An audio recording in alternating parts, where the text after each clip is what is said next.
Hello everyone, welcome to another lecture on electrostatics. आज के इस लेक्चर में हम दो मुद्दों पर बात करेंगे। सबसे पहले पढ़ेंगे कंटिन्यूअस चार्ज डिस्ट्रीब्यूशन और उसके बाद में बात करेंगे एप्लीकेशन ऑफ गॉस लॉ।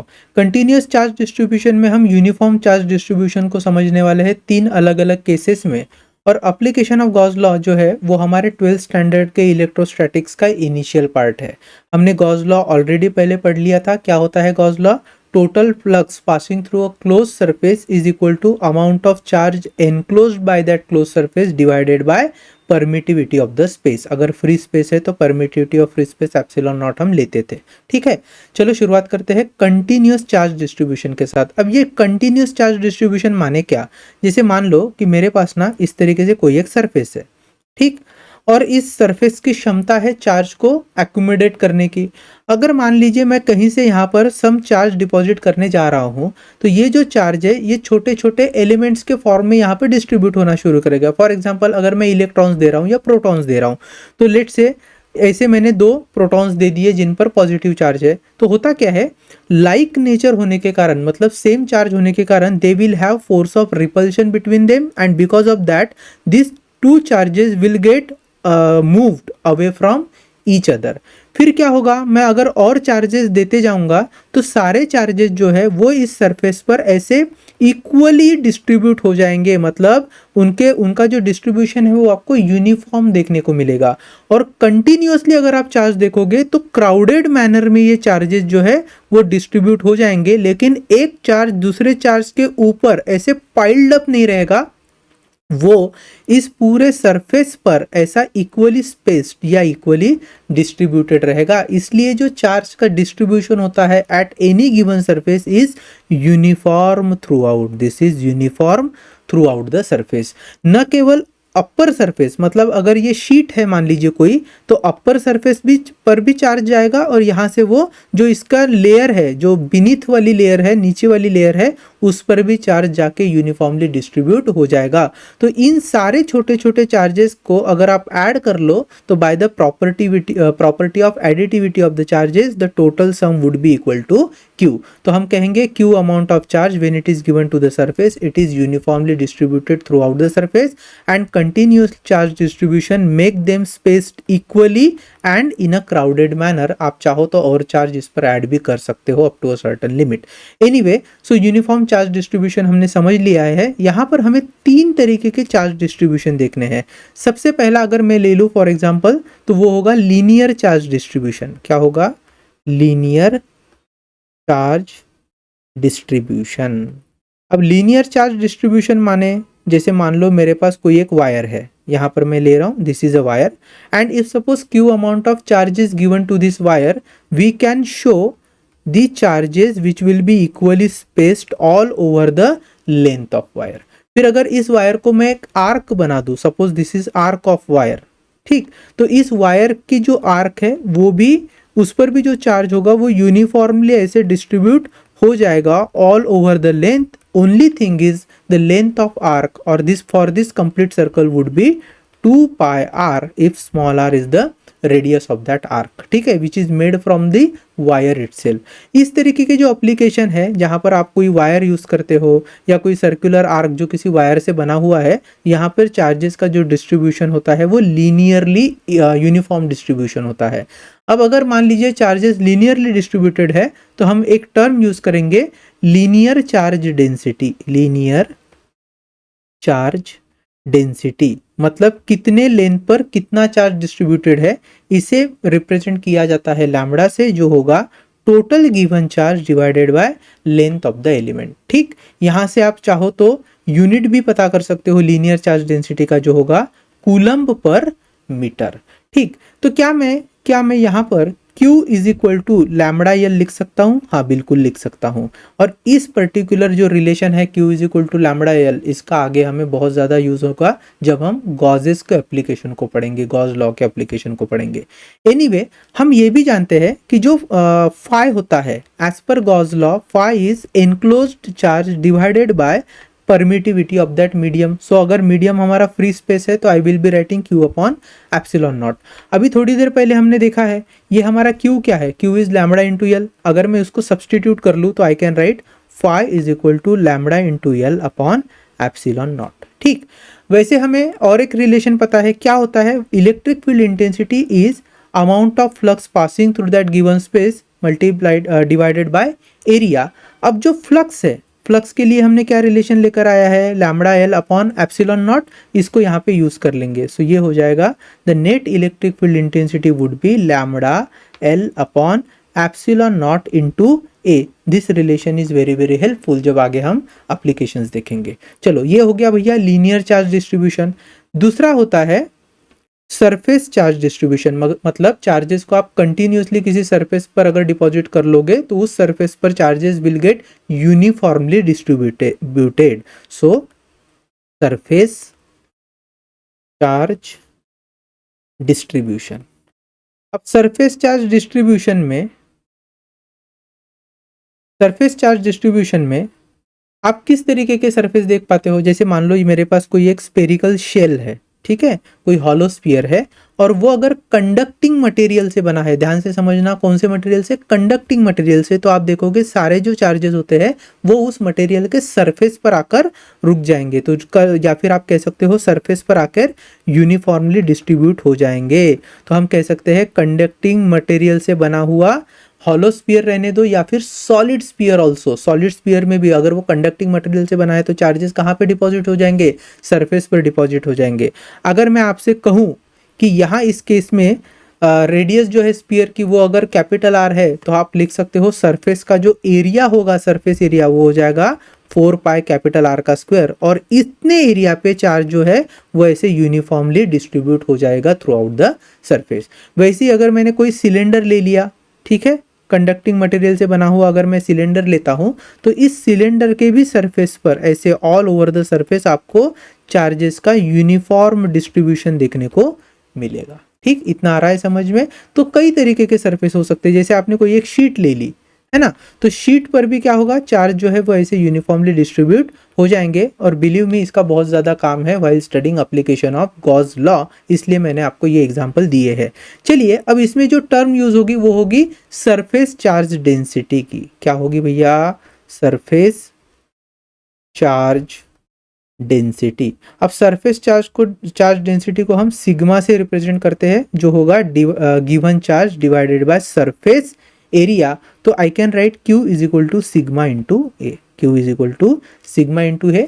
अब इसका यूज करेंगे जब गॉस लॉ में, तो हमें पता है भैया फ्लक्स क्या होता है, एज पर Gauss flux is the net amount of charge, ठीक है, divide enclose by that close surface divided by epsilon naught, ये होता है गॉस लॉ। अब इसमें अगर मैं Q की वैल्यू सब्सटीट्यूट कर लूं तो 5 would be becomes equal to sigma into A divided by epsilon not.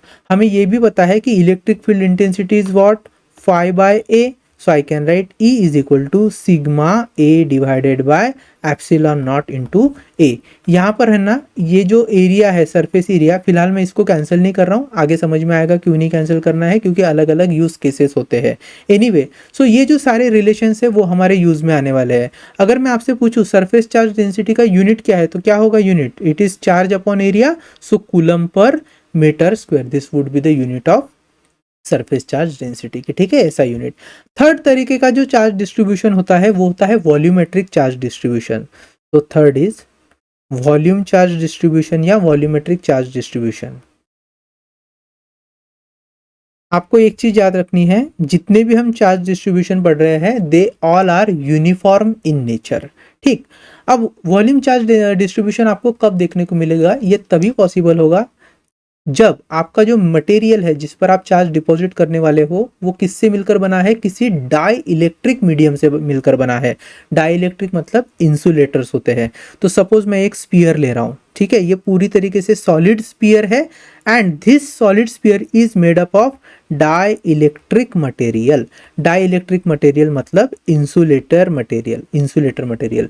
इनकी खासियत क्या होती है, ये जो पर्टिकुलर मटेरियल है ये चार्जेस को मूव नहीं होने देते हैं अपने थ्रू। ठीक है, तो चार्जेस अगर इन पर आ गए ना तो वो एक जगह पे आकर ऐसे स्टेबल हो जाते हैं, they do not move all around the surface, और इन चार्ज के जो अंदर स्पेस होगी यहाँ से ऐसे मूव करके नहीं जाएंगे, but they can hold the charges. और दूसरी इंपॉर्टेंट चीज, जैसे मेटल के स्पीयर में मैंने आपको बताया था सॉरी यहाँ पे मेटल के स्फीयर में जैसे मैंने आपको बताया था कि चार्जेस हमेशा कहाँ पे होंगे, सरफेस पर होंगे। यहाँ डाई इलेक्ट्रिक मटेरियल के केस में charges can distributed throughout the volume of substance. So if I give Q amount of charge here, so that charge will be deposited not only over the surface but also through out the surface. ठीक, तो through out जो volume है, sorry through out the volume, so through out the volume ये सारे charges ऐसे distribute हो जाएंगे uniformly. आ रही है बात समझ में? अब यहां पर जो हम टर्म यूज करते हैं चार्ज डिस्ट्रीब्यूशन के लिए वो होगा volume charge density. Volume charge density, volume charge density को हम रो से रिप्रेजेंट करते हैं and it is the amount of charge given through out the volume से उसको डिवाइड करना है। सो Q बाई V, यहाँ पर जो Q होगा Q can be written as rho into V। ऐसा यूनिट क्या होगा वॉल्यूम चार्ज डेंसिटी का? Coulomb per metre cube. चलो अगर हमें गॉस लॉ में इसे अप्लाई करना है तो हम जानते हैं एज पर Gauss law phi is equal to enclose charge divided by epsilon naught for my free space. तो ये हो जाएगा भैया rho into V upon epsilon naught. और अगर मुझे इलेक्ट्रिक फील्ड इंटेंसिटी फाइंड करनी है तो then E is equal to phi upon A, ये हमें पता है। So I can put phi as E is equal to, phi को मैं लिख सकता हूँ rho into V upon epsilon naught into A। ठीक है, चलो अब ये जो फॉर्मूले है ना ये हमारे लिए बहुत ज़्यादा इंपॉर्टेंट है, आगे चल के हम इनको यूज़ करेंगे in the application of Gauss law. देखो जब हम एप्लीकेशंस ऑफ गॉस लॉ की बात करने वाले हैं तो हमें 3 तरीके के एप्लीकेशन टेक्स्ट बुक वाइज पढ़ने हैं। एप्लीकेशन में हमें जो सबसे पहला दिया है वो ये है कि अगर मेरे पास कोई मान लीजिए हॉलो स्फीयर है जो कंडक्टिंग मटेरियल से बना है और इनके ऊपर मैंने सर्टन अमाउंट ऑफ चार्ज को डिपॉजिट करके रख दिया है, तो आपसे पूछा जाएगा कि बताइए यहाँ किसी P पॉइंट पर जो सर्टन डिस्टेंस पर है हमारे चार्जेस से, उस पर इलेक्ट्रिक फील्ड इंटेंसिटी कितनी आने वाली है। सो बेसिक जो हमारा पर्पस है बिहाइंड यूजिंग गॉस लॉ और applying Gauss law is to find electric field intensity for various cases. तो पहली केस मैंने बताई जहां पर हम एक हॉलो कंडक्टिंग मटेरियल से बना हुआ एक हॉलो स्फीयर लेंगे, उस पर चार्ज डिपॉजिट करेंगे और किसी पर्टिकुलर पॉइंट पर आपको मैं इलेक्ट्रिक फील्ड कैसे कैलकुलेट करती है वो बताऊंगा। दूसरा जो एप्लीकेशन है वहां पर हम देखेंगे कि अगर मेरे पास कोई ऐसी वायर है जो इनफाइनाइटली लॉन्ग है, अगर इस पर मैंने क्यू चार्ज डिपॉजिट कर दिया तो इस वायर से मान लीजिए सर्टेन डिस्टेंस पर मैं कोई एक P पॉइंट इमेजिन करता हूं, तो इस P पॉइंट पर कितनी इलेक्ट्रिक फील्ड इंटेंसिटी आएगी वो हमें चेक करना है। जो थर्ड एप्लीकेशन है उसमें हम देखेंगे कि मेरे पास मान लीजिए कोई ऐसी शीट है, इस शीट पर भी जो चार्जेस है वो यूनिफॉर्मली डिस्ट्रीब्यूट हो चुके हैं और यहाँ से अगर किसी पर्टिकुलर डिस्टेंस पर मैं P पॉइंट लेता हूँ तो P पॉइंट पर कितनी इलेक्ट्रिक फील्ड इंटेंसिटी आएगी। तो चलो सबसे पहला जो एग्जाम्पल है that is to find electric field intensity due to uniformly charge spherical shell और अ हॉलो स्फीयर। जो स्फीयर है वो कौन से मटेरियल से बना है? कंडक्टिंग मटेरियल से बना है। ये जो पर्टिकुलर एक्सप्रेशन है ना, this is also valid if the sphere is solid sphere, but important thing is it should be made up of conducting material. ठीक, इतना आपको बात समझ में आ रहा है? चलो देख लेते हैं। अब सबसे पहली सवाल ये है कि हमें गॉस लॉ को यूज ही क्यों करना पड़ रहा है? क्यों हम डायरेक्टली इलेक्ट्रिक फील्ड इंटेंसिटी को नहीं फाइंड कर सकते अगर हमारे पास कोई ऐसा हॉलो स्फीयर दिया है तो चलो मैं समझाता हूँ। Suppose this is a hollow sphere. ठीक, इस हॉलो स्फीयर की हम कुछ एक रेडियस इमेजिन कर लेते हैं। तो यहाँ पर से capital R is the radius of my hollow sphere. इसके ऊपर चूंकि ये कंडक्टिंग मटेरियल से बना है तो जो चार्ज है वो यूनिफॉर्मली ऐसे डिपॉजिट हुए हैं। ठीक, तो मान लो इस तरीके से चार्जेस जो है यूनिफॉर्मली डिपॉजिट हुए हैं जिनका टोटल मैग्नीट्यूड जो आएगा वो Q आएगा। अब अगर मैं यहाँ कहीं तो P पॉइंट ले लेता हूँ, suppose this is a P point, यहाँ पर मैंने एक पॉइंट इमेजिन किया है, this is a P point, और आपसे पूछूं चलो P पॉइंट पर इलेक्ट्रिक फील्ड इंटेंसिटी बताओ, तो हम जानते हैं अगर सिंगल कोई चार्ज होता, यहाँ पे देखो ध्यान से, just for example suppose this is a single charge which has magnitude of say small q and here it is a point P which is situated at distance small r। तो हम electric field intensity कैसे निकालते थे? E is equal to के small q upon r का square, और P point पर हमें इलेक्ट्रिक फील्ड इंटेंसिटी डायरेक्टली मिल जाती। लेकिन यहाँ पर जो चार्ज है ना Q, ये एक पॉइंट पर कॉन्सेंट्रेटेड नहीं है, ये चार्ज यूनिफॉर्मली डिस्ट्रीब्यूटेड है और अगर आप इसके छोटे छोटे एलिमेंट्स देखो चार्ज के, तो पी पॉइंट से उनका जो डिस्टेंस है वो कैसे हो रहा है, वेरी हो रहा है, बराबर है। तो यहाँ पर हमें अगर पी पॉइंट पर इलेक्ट्रिक फील्ड इंटेंसिटी निकालनी होती, तो हर एक इंडिविजुअल चार्ज के कारण कितनी इलेक्ट्रिक फील्ड इंटेंसिटी आ रही है, पहले तो वो कैलकुलेट करना पड़ता, फिर उनका वेक्टर सम लेना पड़ता। याद है आपको, जब हमने इलेक्ट्रिक फील्ड कैलकुलेट की थी, तो for a system of charge हमें वेक्टर सम लेना पड़ता है due to electric field intensity of individual charges. अगर ये मैं करते बैठा तो दिस इज वेरी कॉम्प्लेक्स, और हमें कॉम्प्लेक्सिटी को अवॉइड करना है। डायरेक्टली किसी पॉइंट पर ऐसे चार्ज स्फीयर के कारण कितनी इलेक्ट्रिक फील्ड इंटेंसिटी आने वाली है, अगर उसे पता करना है तो गॉस लॉ को यूज करके पता किया जा सकता है। अब कैसे पता करेंगे उसको हम आगे यहाँ पे देखने वाले हैं। सबसे पहली बात, गॉस लॉ किसके साथ डील करता है, फ्लक्स के साथ। तो इसका मतलब है हमें सबसे पहले इलेक्ट्रिक फ्लक्स फाइंड करना है। फ्लक्स फाइंड किया तो इलेक्ट्रिक फील्ड इंटेंसिटी भी अपने आप कैलकुलेट आगे की जा सकती है। चलो, तो लेट्स इमेजिन कि मेरे पास ये ना एक पी पॉइंट है जो सर्टेन डिस्टेंस है from the centre of sphere. तो मान लेता हूं कि सेंटर ऑफ स्फीयर से पी पॉइंट तक का जो डिस्टेंस है, let it be small r. तो here small r is the distance of point P from the center of sphere, and P is the point where I have to calculate electric field intensity, right? चलो, जब भी हम Gauss law को apply करेंगे दो चीजें common रहेगी। सबसे पहला, जो भी पी पॉइंट होगा ना, उससे पास होने वाला हम एक गॉसियन सरफेस इमेजिन करेंगे। गॉसियन सरफेस आपको पता है क्लोज सरफेसेस होते हैं, मोस्टली वो इमेजिन क्यों किए जाते हैं, ताकि जिन चार्जेस के कारण फ्लक्स आने वाले हैं उन चार्जेस को उस क्लोज सरफेस के अंदर लाया जा सके। क्योंकि जो फ्लक्स होता है it is given bye amount of charges enclosed divided by permittivity of the medium, बराबर है। तो चार्ज को पहले एनक्लोज करना पड़ेगा। एनक्लोज कब करेंगे, जब हम कोई क्लोज सरफेस इमेजिन करेंगे। अब ये जो क्लोज सरफेस होते हैं ये कौन से हम इमेजिन करते हैं इन जनरली, तो सिमेट्री के नेचर से देखा जाए तो सिलेंड्रिकल जो गॉसियन सरफेस होता है वो प्रोमिनेंटली यूज किया जाता है, स्पीयर भी यूज किया जाता है, और कई बार दूसरे भी शेप्स होते हैं, लेकिन हमारे लिए स्पीयर और सिलेंडर ज्यादा इंपॉर्टेंट है एप्लीकेशन को डिस्कस करते वक्त। यहाँ इस केस में जबकि चार्ज जो है वो किसी स्पीयर पर ही डिपॉजिटेड है, हम जो गॉसियन सरफेस इमेजिन करेंगे वो भी एक स्पीयर ही इमेजिन करेंगे। और उस स्पीयर का जो सरफेस होगा, वो क्लोज सरफेस जो होगा, वो कहां से पास होना चाहिए, इस पी पॉइंट से पास होना चाहिए। So I am imagining a Gaussian surface here in the form of sphere, ठीक। और उसका जो सरफेस एरिया है and it is passing through my point P. तो surface area of Gaussian sphere is passing through the point P. और actually ये जो Gaussian sphere हमने ड्रॉ किया है, इमेजिन किया है, उसका जो सेंटर है और स्फीयर का जो सेंटर है, दोनों ही क्या हुए हैं, कोइंसाइड हुए हैं। तो एक तरीके से आप ये भी कह सकते हो कि हमारा जो गॉसियन सरफेस है ना, उसकी radius is nothing but this distance r which is for point P from the centre of uniformly charge sphere, ठीक। तो ये हमारी पहली स्टेप, क्लोज सरफेस इमेजिन करना है और उसको कहां से पास करना है, पी पॉइंट से, जहां पर इलेक्ट्रिक फील्ड इंटेंसिटी फाइंड करेंगे। दूसरी जो चीज है वो ये है, गॉस लॉ अप्लाई करते समय जैसे ही हमने क्लोज सरफेस इमेजिन किया, हम एलिमेंटल एरिया को कंसीडर करेंगे और उस एलिमेंटल एरिया से जाने वाले एलिमेंटल फ्लक्स को पहले फाइंड करेंगे। एक बार एलिमेंटल फ्लक्स हमें मिल जाता है तो we can integrate the value of elemental flux and we will get total flux. तो टोटल फ्लक्स फाइंड करने से पहले एलिमेंट्री फ्लक्स फाइंड करेंगे। एलिमेंट्री फ्लक्स को फाइंड करने के लिए एलिमेंटल एरिया लेंगे। जनरली कहां पे लेते हैं एलिमेंटल एरिया, तो जो हमारा पी पॉइंट है ना, जहां हम इलेक्ट्रिक फील्ड इंटेंसिटी को फाइंड करते हैं, बिल्कुल वहीं पे लेते हैं। तो ये कॉमन प्रोसीजर रहेगी इन discussing all the applications of Gauss law, चलेगा ना।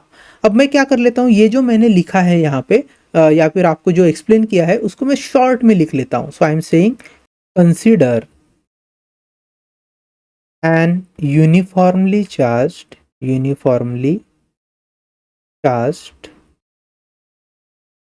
conducting hollow sphere, आप इसको ब्रैकेट में शेल भी लिख सकते हैं, ठीक है, ऑफ रेडियस कैपिटल आर, ठीक है। If Q is the charge, if Q is the charge uniformly distributed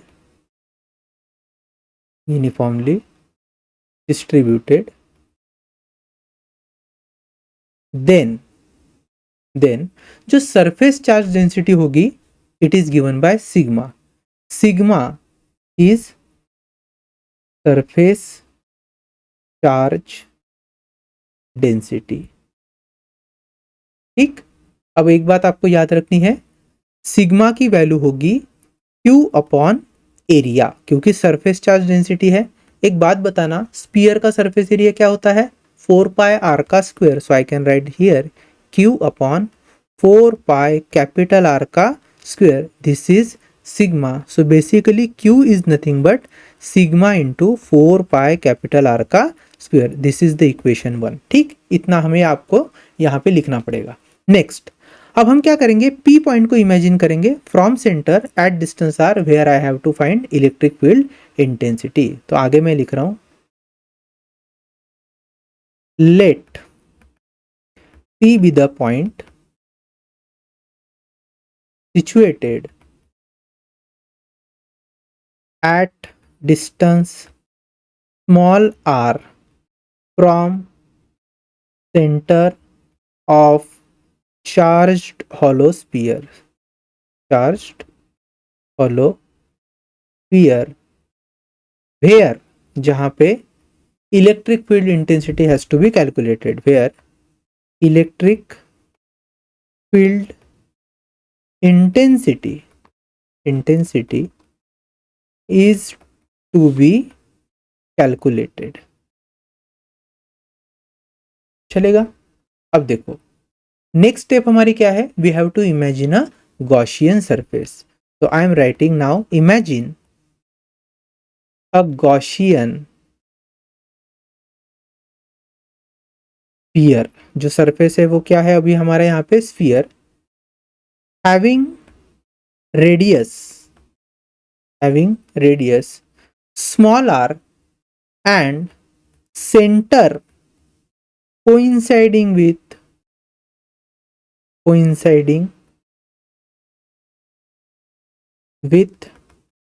center of sphere, center of charged sphere. तो यहीं से हमें डायरेक्टली पता चल जाता है कि जो सरफेस रहा होगा इस गॉसियन स्फीयर का वो कहाँ पे दिखेगा आपको, P पॉइंट पे दिखेगा. चलेगा? इतना तो हो गया. अब हम क्या करेंगे, यहां पर एक एलिमेंटल एरिया ले लेते हैं जिसको मैं नाम दे रहा हूं ds. तो let an elemental area ds. अब एलिमेंटल एरिया का जो एरिया वेक्टर होगा वो कैसे होगा भैया, परपेंडिकुलर होगा. किसे? सरफेस को.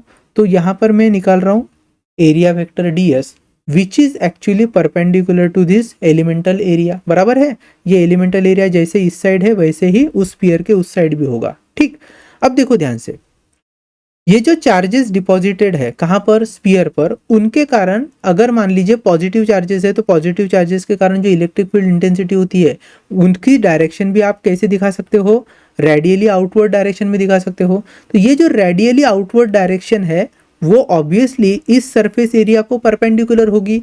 इसका मतलब है कि जो इलेक्ट्रिक फील्ड वेक्टर है या फिर इलेक्ट्रिक फील्ड इंटेंसिटी का जो वेक्टर है ना, वेक्टर E, इस वेक्टर E में और वेक्टर ds में जो थीटा होगा, that is angle in between this two, that would be 0 degree होना चाहिए. अच्छा, इस P पॉइंट को मैं कहीं पर भी इमेजिन कर लूं स्फीयर पे, कहीं पे भी, मतलब ये जो गॉसियन स्फीयर का सरफेस है कहीं पे भी अगर इमेजिन करूंगा तो उस पॉइंट से आने वाली इलेक्ट्रिक फील्ड इंटेंसिटी की डायरेक्शन जो होगी वो उस सरफेस को परपेंडिकुलर ही होगी. इसका मतलब है ds और E के बीच में हमेशा एंगल कितना होगा, 0 डिग्री ही होगा. ठीक, अब ये जो एलिमेंटल एरिया मैंने कंसिडर किया है इससे पास होने वाली जो इलेक्ट्रिक फील्ड लाइंस है they will be less in number. तो अगर उनका नंबर लेस है इसका मतलब है जो फ्लक्स पास हो रहा है through this elemental area will also be very very less, जिसे हम एलिमेंटल फ्लक्स भी बोल सकते हैं. So I am writing here let d phi be the elemental flux, be the elemental flux passing through ds, passing through ds. और हम जानते हैं, हमने जब प्रूफ किया था ना गॉस लॉ को, तब भी हमने ये देखा था this d phi would be equal to E ds cos of theta. वैसे तो this phi d phi is equal to vector E dot vector ds होगा, और इनको जब हम सॉल्व करेंगे डॉट प्रोडक्ट को तो वो आ जाएगा ई ds cos ऑफ थीटा। अब मुझे बताइए यहाँ पर जो थीटा है in between E and ds वो कितना आ रहा है, 0 डिग्री आ रहा है, और cos 0 की वैल्यू कितनी होती है, वो होती है 1। So I can directly write here d phi is equal to E into ds। ठीक, बट मेरा जो इंटरेस्ट है वो इस छोटे से एरिया से पास होने वाले फ्लक्स को फाइंड करने में नहीं है, मेरा तो इंटरेस्ट है पूरे इस पर्टिकुलर गॉसियन स्फीयर से जो फ्लक्स पास हो रहा है उसमें। तो हम क्या कर लेंगे, एलिमेंटल एरिया से जो फ्लक्स पास हुआ है उसको इंटीग्रेट कर लेते हैं। ठीक है, so let's integrate this equation. So integrate above equation, क्या हो जाएगा अगर हम इंटीग्रेट करेंगे, तो I can simply write here d phi is equal to E d s, और जब हम इसको इंटीग्रेट करेंगे on both side we have to apply close loop integration, because जो हमारा सरफेस है वो एक क्लोज सरफेस है। तो जब ds का इंटीग्रेशन होगा भी तो वो हमारे इस पूरे गॉसियन क्लोज सरफेस का एरिया मिलेगा। चलो डी फाई का फाइनल इंटीग्रेशन जब हम सॉल्व करेंगे तो ये हो जाएगा फाई। सो डी फाई का इंटीग्रेशन हो गया फाई। अब हम आगे बढ़ रहे हैं। हमने देखा था कि इलेक्ट्रिक फील्ड इंटेंसिटी जो है वो रेशो होता है फाई अपॉन एरिया का। तो अगर एलिमेंटल फ्लक्स पास हो रहा है एलिमेंटल एरिया से तो उसकी जो वैल्यू होगी वही वैल्यू होगी total flux upon total area से। तो ई हमने बाहर ले लिया as a constant, what we are left with phi into ds। चलेगा ना। अब यहां पर हमें गॉस के लॉ को यूज करना है। सो using Gauss's law, using Gauss's law, क्या होता है Gauss law, phi is equal to Q upon epsilon naught. So इस फाई को ध्यान से देखिए, this phi is now being written as Q upon epsilon naught which is equal to E into, अब ये जो क्लोज लूप इंटीग्रेशन है ds का, ds इज एलिमेंटल एरिया, किसका एलिमेंटल एरिया भैया, गॉस के सरफेस का एलिमेंटल एरिया। तो जब मैं इसका इंटीग्रेट कर लूंगा तो हमें किसका सरफेस एरिया मिलेगा, गॉस के स्फीयर का सरफेस एरिया मिलेगा। और मुझे बताइए गॉस के स्फीयर का सरफेस एरिया का फॉर्मूला क्या होगा, 4 पाई नाउ स्मॉल आर का स्क्वायर। अगर मैं सरफेस चार्ज डेंसिटी की बात कर रहा था तो वहां पर आपको एरिया किसका लेना पड़ा था, चार्ज स्पीयर का लेना पड़ा था, क्योंकि वो जो चार्ज है वो इस स्पीयर पर डिस्ट्रीब्यूटेड है। और हम जब एरिया को इंटीग्रेट कर रहे हैं एलिमेंटल एरिया को, तो वो स्पीयर कौन सी स्पीयर, गॉसियन स्पीयर का एलिमेंटल एरिया था, तो इंटीग्रेशन आ जाएगा गॉसियन स्पीयर का area. So I am writing here E into 4 pi, now it is small are का square. Our interest is to find electric field intensity, जो हमारा starting से ही टारगेट रहा है। So I am writing this as E is equal to Q upon, देखिए I am writing this very carefully, 4 pi epsilon naught into R का square. Can you see this formula? Now if you closely watch, E is equal to Q upon, ये जो 4 pi epsilon naught है, so 1 upon 4 pi epsilon naught is basically K. So I can simply write this as K Q upon R square भी हो सकता है, जो कि एक पॉइंट चार्ज के लिए हमने फॉर्मूला देखा था। Suppose this is point charge Q, यहाँ पर जो हमारा है पी पॉइंट है, अगर उनके बीच में डिस्टेंस आर है तो इलेक्ट्रिक फील्ड इंटेंसिटी को डायरेक्टली हम क्या लिख सकते हैं, के क्यू अपॉन आर का स्क्वायर, और वही फॉर्मूला हमें यहाँ पर मिला है। तो यहाँ एक इंपॉर्टेंट ऑब्जर्वेशन भी हम ये कह सकते हैं, कौन सा, कि जो यूनिफॉर्मली चार्ज स्फीयर होता है अगर वो कंडक्टिंग मटेरियल से बना है तो हम कह सकते हैं कि दिस यूनिफॉर्म चार्ज स्फीयर, उसको एक पॉइंट पर भी हम इमेजिन कर सकते हैं। So this uniformly charge sphere can act as a charge, as a point charge, and P जो पॉइंट है it should be at a distance greater than the radius of sphere. तो अगर पी पॉइंट इतने distance पर है जो बड़ा है compare to radius of sphere, in that case this particular whole sphere can also be imagined as a point charge. Caveat या फिर आप कह लीजिए important condition क्या है, this small r should be greater than capital R, तभी आप उसको point charge की तरह imagine करेंगे और इसे हम correlate कर सकते हैं E is equal to KQ upon R square के साथ। अब बात यहाँ पे खत्म नहीं होती है, अब हमें क्या करना है, we know that small q is nothing but sigma into 4 pi capital R का स्क्वायर, है ना। तो इसको इस इक्वेशन में पुट करेंगे, then I can write E is equal to q के बजाय लिख रहा हूं मैं sigma 4 pi R square divided by we have 4 pi epsilon naught small are का स्क्वायर। तो देखो 4 पाई कैंसिल हो गया।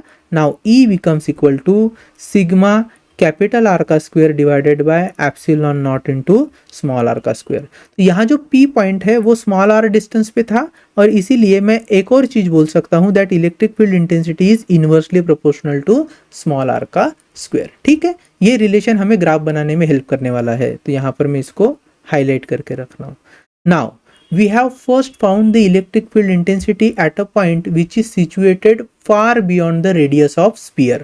What if this same point, ये जो P पॉइंट है ना, उसको अगर मैंने सरफेस पर इमेजिन कर लिया, तो मतलब सरफेस पर ही चार्ज डिपॉजिटेड है और सरफेस पर ही क्या है, P पॉइंट है, तो we have to calculate electric field intensity at point P which is exactly at the surface. तो इसको मैं नेक्स्ट पेज पर लेके जा रहा हूँ, ध्यान से समझना। We have to find electric field intensity if P is at surface.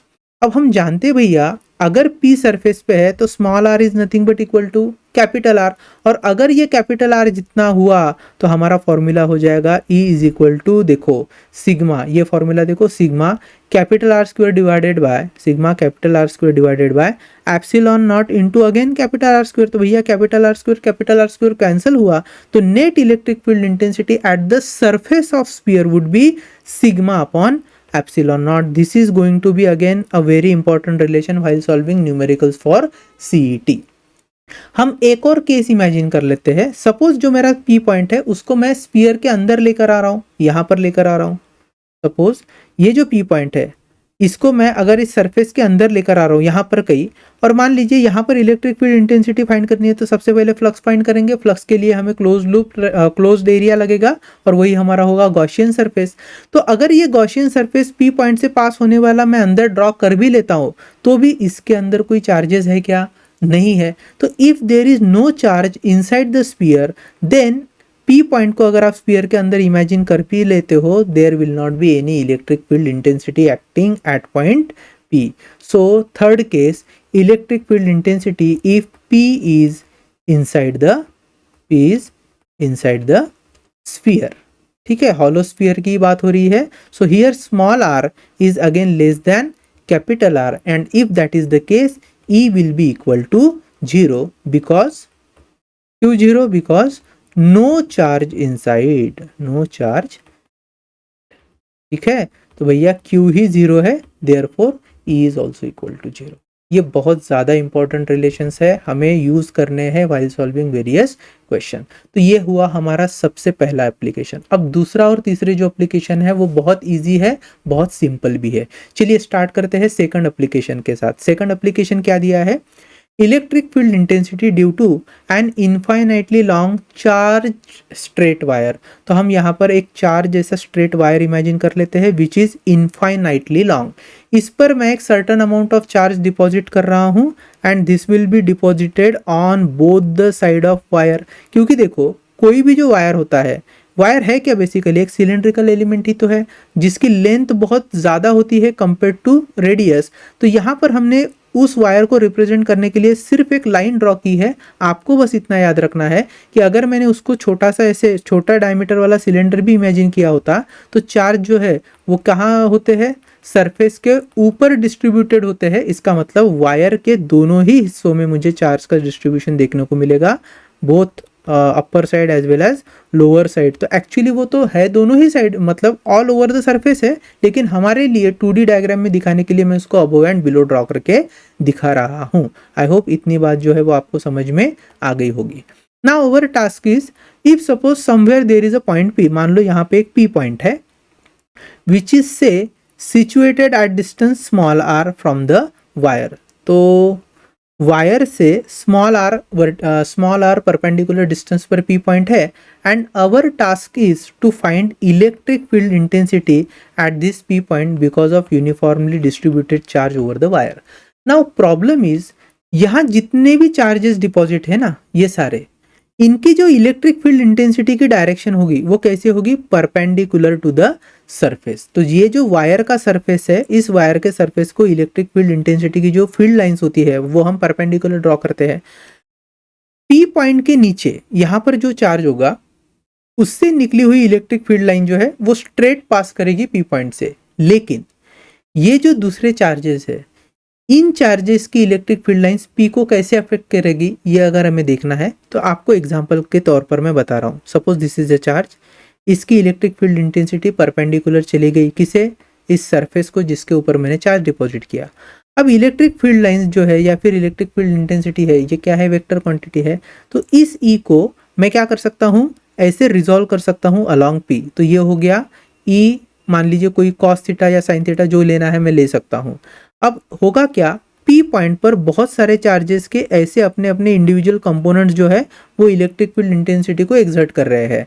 और मुझे अगर पी पॉइंट को net electric field intensity find करनी है because of uniform distribution of the charges, I must use Gauss law, otherwise this will become very critical and complex. तो चलो Gauss law को apply करेंगे और इलेक्ट्रिक फील्ड इंटेंसिटी को find करेंगे। कैसे करना है तो मैंने बताई थी दो स्टेप। पहली स्टेप में तो हम गॉसियन सरफेस को इमेजिन करेंगे ताकि ये जो सारे चार्जेस है वो उस सरफेस के अंदर आ जाए।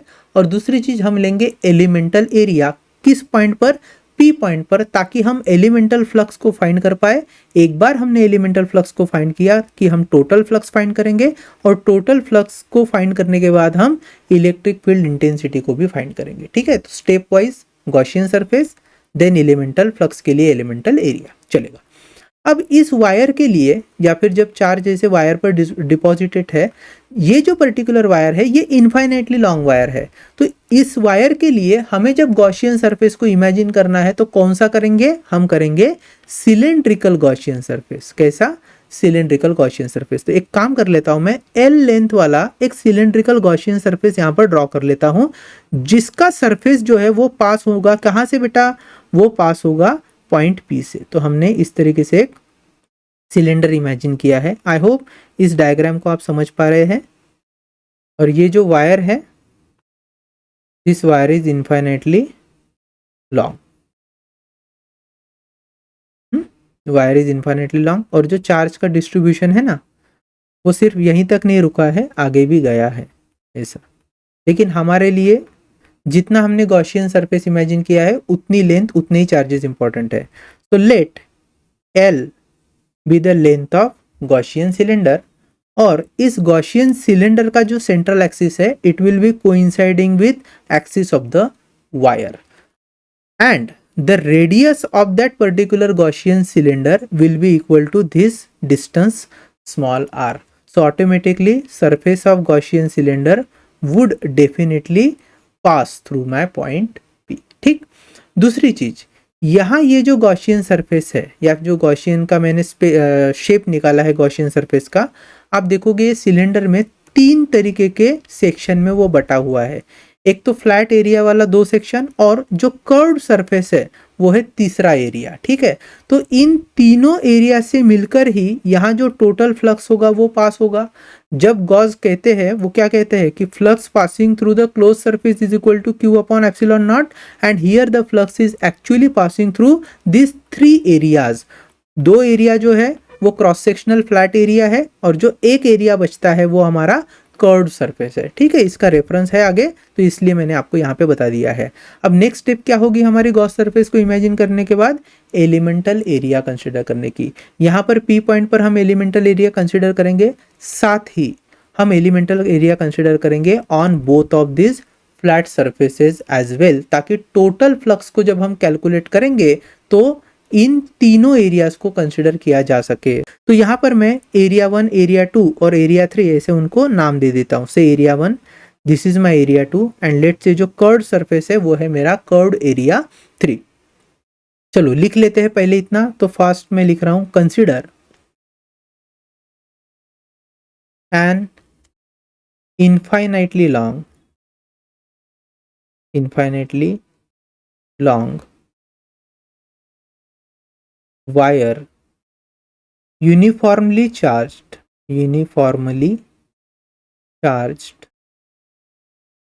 with charge क्यू, ठीक। देन जो चार्ज डेंसिटी होगी वो होगी linear charge density. Then linear charge density can be calculated as lambda is equal to Q upon L. अब आप बोलोगे सर ये जो पर्टिकुलर वायर है वो तो इनफाइनाइटली लॉन्ग है, तो जो चार्ज का डिस्ट्रीब्यूशन है वो भी through out the infinite length पर होगा। यहाँ अगर मैं स्मॉल एल लेंथ लेता हूँ किसके लिए, वायर के लिए, तो उतने लेंथ पर जितना चार्ज डिपॉजिट है उतना ही काउंट होता है यहाँ पे। So lambda is equal to Q by L अगर मैं ले रहा हूँ तो ये जो वैल्यू है this will always remain correct even if I consider length as infinite and total charge for that matter. So Q upon infinity की जो वैल्यू होगी वही Q upon L की भी वैल्यू होगी। Mind you कि this Q is actually charge distributed for this much length of Gaussian cylinder। आ रही है बात समझ में? चलो, क्या मैं यहाँ पर Q को लैम्बडा इंटू एल लिख सकता हूँ? बिल्कुल एल लिख सकता हूँ। इसको मैं इक्वेशन 1 बना के छोड़ दूंगा, आगे यूज करेंगे। चलो आगे बढ़ते हैं। फिर हमने क्या किया है भैया, गॉसियन सरफेस इमेजिन किया है। So I am writing here consider a Gaussian cylinder, Gaussian cylinder of length L and radius small r। तो रेडियस अगर स्मॉल r है इसका मतलब कर्व्ड एरिया P पॉइंट से ही पास हो रहा है। Now the axis of cylinder coincides with axis of wire, ठीक है। ये हमने एडिशनल इंफॉर्मेशन लेकर रख दी है। चलो, let P be the point lying on Gaussian surface, यहीं पर मैं ब्रैकेट में लिखता हूं eight distance small r from wire,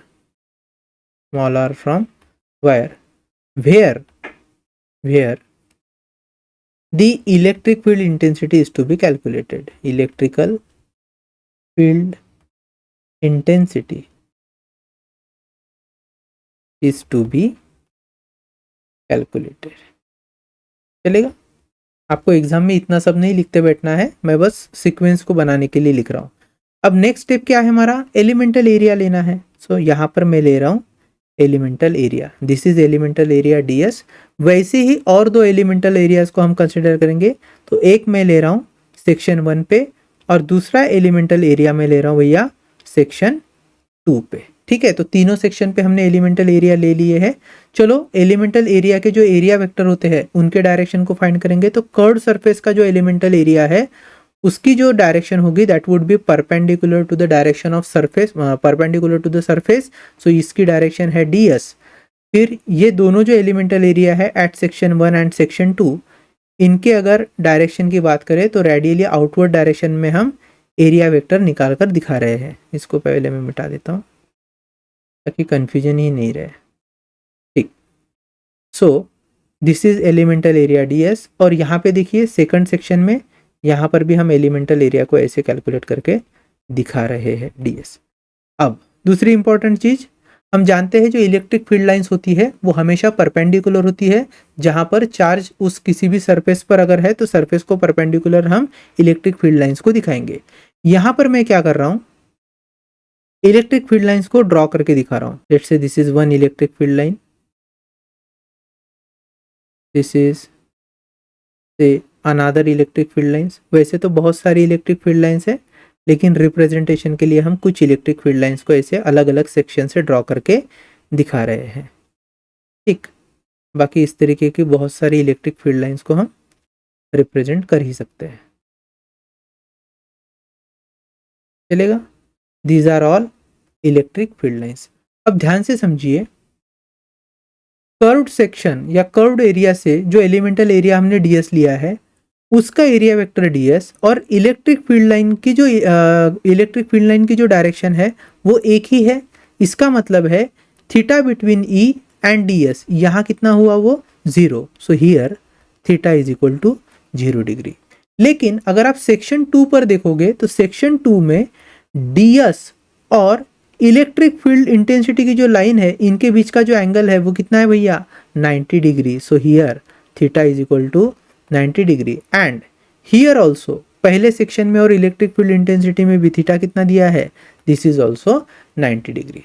अगर मैं फ्लक्स की बात करूं तो जो एलिमेंटल फ्लक्स पास होगा फ्रॉम दिस 3 एलिमेंटल एरियाज, उनके लिए हमें इन वैल्यूज को कंसिडर करना पड़ेगा। किन वैल्यूज को, एंगल वाली वैल्यू को। आपको मैं समझाता हूं, पहले हम आगे बढ़ के लिख लेते हैं। So let ds be the elemental areas, be the elemental area at section या फिर area section, at area section 1, 2 and 3 respectively.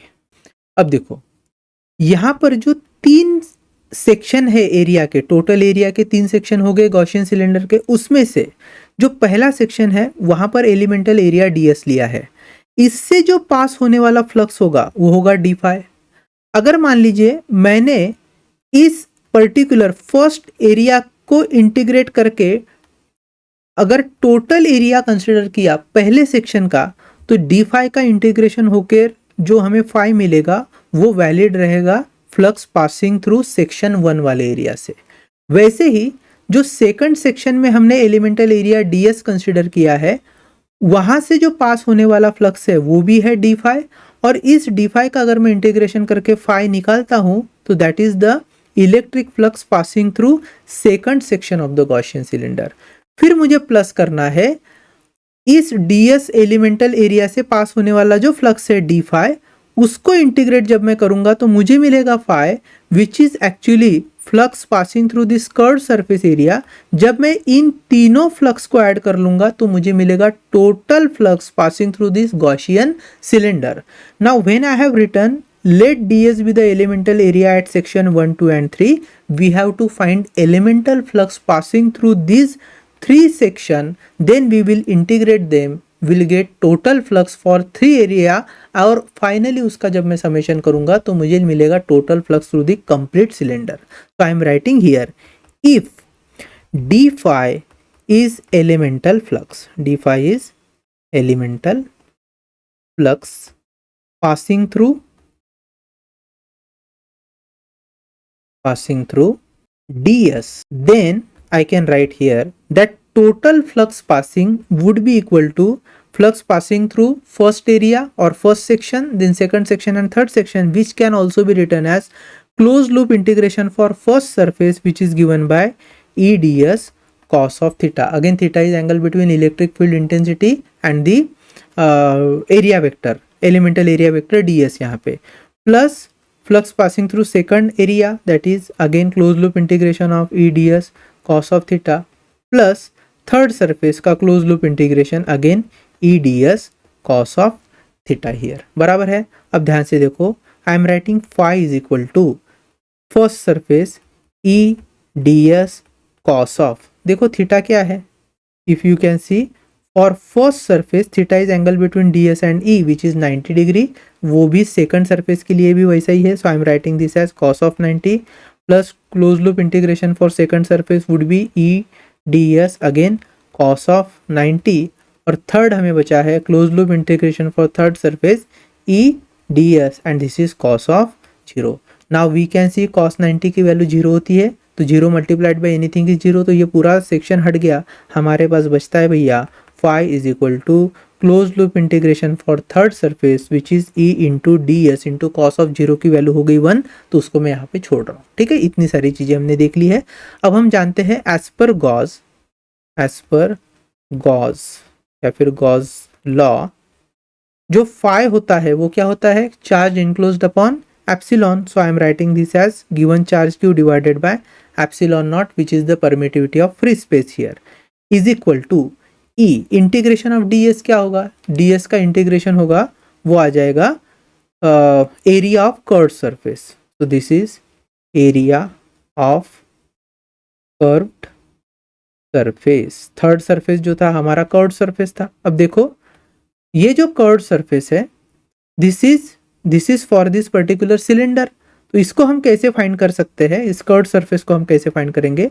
Suppose this is cylinder, ये अगर सिलेंडर है तो इस सिलेंडर का जो कर्वेचर वाला पार्ट है इसको अगर मैं ऐसे ओपन करूं तो मुझे एक तरीके से क्या देखने को मिलेगा, एक रेक्टेंगल देखने को मिलेगा जहां पे this vertical part was length of cylinder, तो ये हो गया लेंथ, दिस इज लेंथ। और जो सर्कुलर पार्ट था it becomes circumference of that cylinder, तो सरकमफ्रेंस को हम लिख सकते हैं भैया 2 pi into small r, because small r is the radius of my Gaussian cylinder. So area क्या हो गया 2 पाई आर एल, तो यहाँ पर area is nothing but 2 pi are into L. Rectangle का एरिया क्या होता है, लेंथ इंटू ब्रेड्थ, तो इस हिसाब से ये हो गया। नेक्स्ट पेज पर मैं लेके जा रहा हूं, Q upon epsilon naught is equal to E into 2 pi are into L. तो भैया E is nothing but Q upon 2 pi epsilon naught R into L.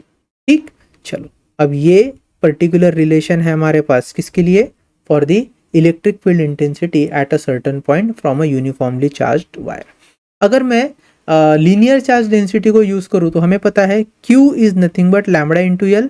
तो जैसे मैं इसको अबव इक्वेशन पे रखूंगा तो I will get lambda into L upon 2 pi epsilon naught R into L is equal to E. तो भैया L L cancel हो गए, we get E is equal to lambda upon 2 pi epsilon naught into R। This is again very very important relation. ठीक, अब यहाँ पर ना जो हमने दो एप्लीकेशन देखे हैं उससे रिलेटेड ग्राफ भी पूछ सकते हैं। अच्छा, कौन से ग्राफ पूछते हैं, तो we have to see intensity variation with respect to distance. So graph of intensity variation, कौन सी इंटेंसिटी, इलेक्ट्रिक फील्ड इंटेंसिटी, तो इंटेंसिटी वेरिएशन। तो देखो सबसे पहला जो ग्राफ है वो हम स्फीयर के लिए ड्रॉ करेंगे, uniformly charged conducting hollow sphere, uniformly charge conducting hollow sphere. अब देखो uniformly charge conducting hollow sphere के लिए हमारे पास फॉर्मूला था, क्या था वो, E is equal to Q upon 4 pi epsilon naught into R square यहाँ पे। और ये तब वैलिड है अगर r जो है it is larger than radius of the sphere. That small r was distance of point जहां पर हमें इलेक्ट्रिक फील्ड इंटेंसिटी फाइंड करनी थी। और अगर ये ज़्यादा है compare to radius of sphere तो हमने देखा है electric field intensity is actually inversely proportional to r का स्क्वायर होती है। वैसे ही इलेक्ट्रिक फील्ड इंटेंसिटी का एक और फॉर्मूला निकल कर आया था in terms of charge density, surface charge density, which was sigma capital R square divided by epsilon naught into small r का स्क्वायर। यहाँ पे एक चीज हमें नोटिस करनी है, ये जो कैपिटल R के स्क्वायर की जो वैल्यू होगी वो लेस होगी as compare to small r के स्क्वायर के वैल्यू से, because small r is greater than capital R। ठीक, इतना आ रहा है समझ में। अब अगर मैं आपसे बोलता कि एट सरफेस, मतलब जहां पर small r becomes capital R हो जाता है तो इलेक्ट्रिक फील्ड इंटेंसिटी कितनी रहेगी, तो उसका जो फॉर्मूला निकल कर आया था in terms of charge density वो कितना निकल कर आया था भैया, सिग्मा अपॉन एप्सिलॉन नॉट निकल कर आया था। अगर मैं इस फॉर्मूले को इस ऊपर वाले फॉर्मूले से कंपेयर करूं, I can clearly see the ratio of capital R square divided by small r square, ये लेस देन होगा 1 के बराबर है। और यहाँ पे अगर आप देखोगे तो this electric field intensity at the surface, ये रेशियो ज्यादा होगा compare to this ratio. So automatically हम बोल सकते हैं कि electric field intensity at the surface of charge sphere वो ज्यादा रहेगी कंपेयर टू आउटसाइड डिस्टेंस। दूसरी चीज, electric field intensity inside the sphere क्या होती है, वो जीरो होती है क्योंकि उसके अंदर कोई चार्ज नहीं होता। तो अगर मैं ग्राफिकल रिलेशन ड्रॉ कर भी लूँ in between electric field intensity and the distance, so I am saying say this is electric field intensity and this is distance r, तो right from center of the sphere, देखो ध्यान से, center of sphere से लेकर जहां तक small r becomes capital R, मतलब distance of that point from center to radius of the sphere, वहां तक जो इंटेंसिटी है वो जीरो मिलेगी। And at capital R intensity will become maximum. तो यहाँ पे जो E की वैल्यू होगी this would be equal to sigma upon epsilon naught, इतनी वैल्यू होगी। लेकिन इसके बाद फिर से क्या होगा, the intensity will drop down, बराबर है, इस तरीके से कुछ ग्राफ होगा। The intensity will drop down like this because here E is inversely proportional to 1 upon R square. तो ये जो वैल्यू है ना E is equal to sigma upon epsilon naught, this is the maximum electric field intensity and that is occurred when small r is equal to capital R। तो ये हो गया हमारा भैया graph of intensity variation for uniformly charged conducting hollow sphere when the point is situated outside the sphere, at the surface of sphere और inside the sphere। तो यहाँ पर इस तरीके से ग्राफ का एक नेचर आपको देखने को मिलेगा। अब अगर मुझे ग्राफ ड्रॉ करना है for electric field intensity at a given point for a uniformly charge wire, तो वो क्या हो जाएगा, तो second I am writing uniformly charge wire, uniformly charge wire, इसके लिए जो ग्राफ बनेगा फॉर इंटेंसिटी वेरिएशन वो कैसे बनेगा, तो ध्यान दो, this graph would be here I से E एंड दिस इज से R। तो जो फॉर्मूला निकल कर आया था वो क्या आया था भैया, E is equal to Q upon 2 pi epsilon naught R into L। यहाँ पर हमें समझ में आता है E जो है वो इनवर्सली प्रोपोर्शनल टू R होता है, ठीक है। अगर आप इसी फॉर्मूले को लीनियर चार्ज डेंसिटी के फॉर्म में मेंशन करना चाहते तो ये हो जाता है E is equal to lambda upon 2 pi epsilon naught into R, ठीक है। तो यहाँ पर भी पता चलता है ना E is inversely proportional to R है। अब अगर E inversely proportional to R है तो जो रिलेशनशिप बनेगा या कर्व जो आपको दिखाई देगा वो कुछ ऐसे दिखाई देगा, where E is inversely proportional to R, that means as radius is going the distance of point goes on increasing from the wire, the electric field intensity will goes on decreasing which has inverse relation with respect to distance। चलेगा, तो ये दो तरीके के graph थे। I hope ये काफ़ी लंबा लेक्चर हो जाएगा, तो हम क्या कर लेते हैं, जो थर्ड एंड फोर्थ एप्लीकेशन है उसको हम बाद में स्टडी करेंगे नेक्स्ट लेक्चर में, और साथ ही जो सॉल्व्ड एग्जाम्पल है उनको भी डिस्कस करेंगे। अब मिलते हैं हमारे नेक्स्ट वीडियो में।